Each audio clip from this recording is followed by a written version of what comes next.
Bol to náš brat. Nemali by sme o ňom takto hovoriť. Brat? Správal sa k nám ako k majetku. Mne sa nestalo. Teba nenutil vydať sa proti tvojej vôli, Dorota. Kde máte slovo? Dva je nachať bachydek v kuchyni. Prosím? Vy máte iba 3 slov? A ako sa bránite pred zbojníkmi? Zatiaľ sme mali od všetkých pokoj. No teraz som za vašu bezpečnosť zodpovedný ja. Preto vás poprosím, aby ste sa zbalili a hneď odídeme. Ale čo áno, ideme s vami.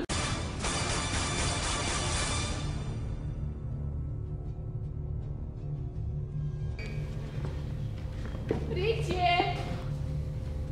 Vonku sa už spieva. Mohla by to byť tá jánska noc. Takže, jedno pierko z havrana.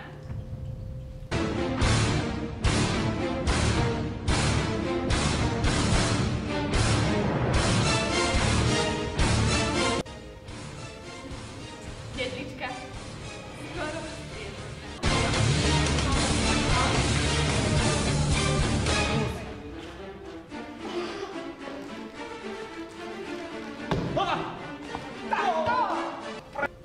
Ostatné prísahy. A ešte víno, aby to lepšie vypilo.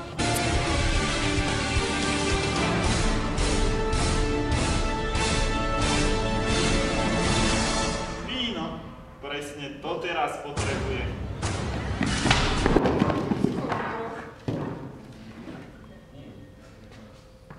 Prepáčte, pane, ale nebolo určené vám.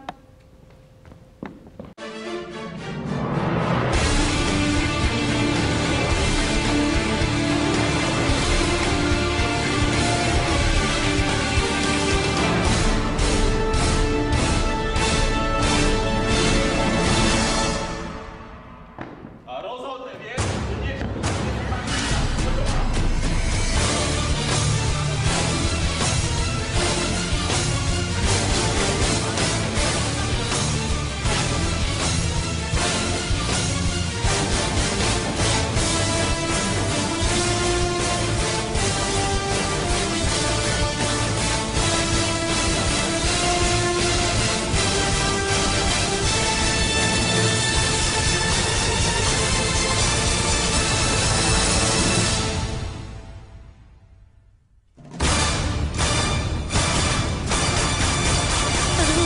Ako dojdete?